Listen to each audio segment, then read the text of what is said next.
Hey everyone, Anthony 4B4 Diesel. While we're talking batteries and complaining about batteries and charging systems, we're not complaining, just demonstrating and discussing results and a bit of how to look after batteries and how not to. I certainly hammer batteries, but I look after batteries. Now this is the main battery I want to look after. I want to keep that one full. I don't want to abuse it at all. It's not going to take it. It's a good cranker. It's a 34R Optima, and that'll be good for many, many years.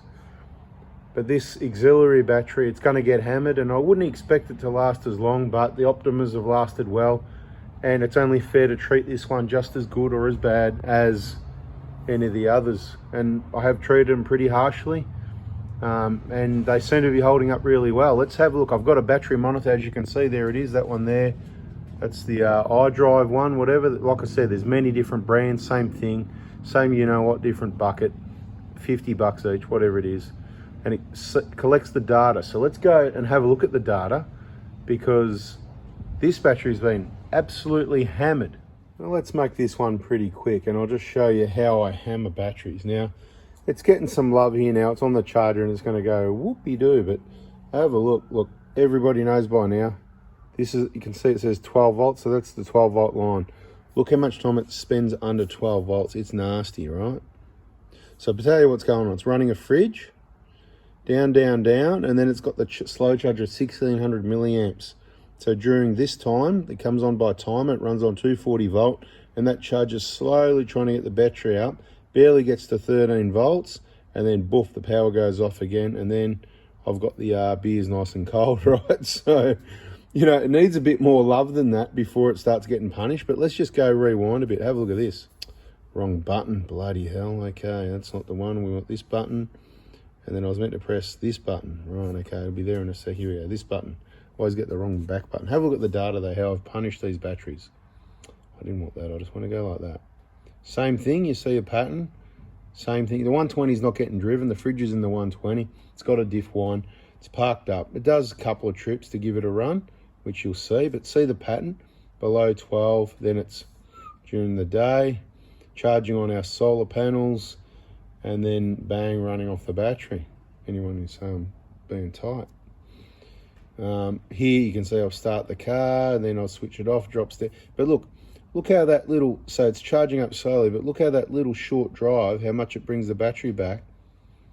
I don't know. I suppose not really seeing much there, are we? But the point is, keep watching though, it gets worse, right? See this pattern? You want to really keep it above the 12 volt line if you can, but watch and see what happens. See how low that is? The further back we go, look how bad that is. That's terrible punishment of the battery. Same thing, 2 days. 2 days of real punishment.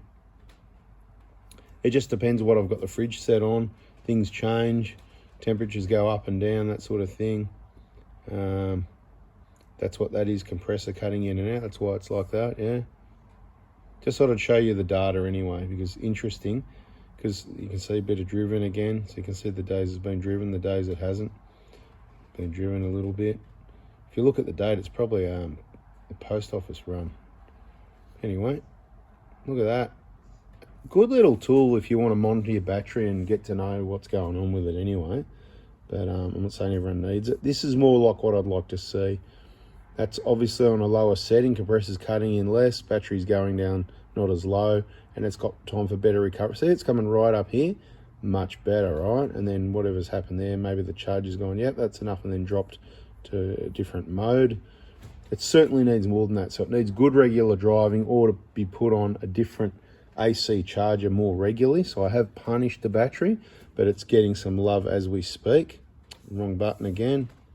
And I didn't mean to do that. I meant to hit this button. You already know the mistake that I always make, right? Just want to show some data, really. And I don't even know how far back it goes, but if you're still watching, you've probably got nothing better to do, watching how flat my batteries are. But it's all interesting. Like I said, you can see how I've punished the battery. This is much better for looking after a battery. So when people have batteries fail, I wonder if, no data, okay, so it goes back, what's that, September, so it goes back just over a month, so there's no data that far back. Right, so first one, that's pretty good. Right, back there. Again, this is not bad. That's pretty good. That's more. So what's happened, the weather's changed and it's got away from me a bit, and there's more of this compressor cycling pulling the battery down, and then it's, instead of coming straight up, do you see what the problem is? Right, the battery's been absolutely punished. So it's looking all right there. But then the weather's changing. The gaps are closing. The temperature on the fridge has probably got cranked because I need beer in the fridge, keep it cool. And there's not enough driving, or this low 1600 milliamp charger is just not, hasn't been on for enough time. So I'm giving it the love at the moment. You can see it's 13.3 and on the way up. Let's have a look at today's data. You'll see it would have jumped up. And we'll just continue doing that, and it's going to really get pumped. And then I've extended the daytime running time to help look after that battery better. Just a little projector, 1600 milliamp. Pretty much all the vehicles have got one of those plugged into them. It's just not enough juice for if you're still running a fridge. So beware of that if you've done that, because you could be hammering your battery and not know it. Hopefully it's helped. Catch you in the next video. See ya.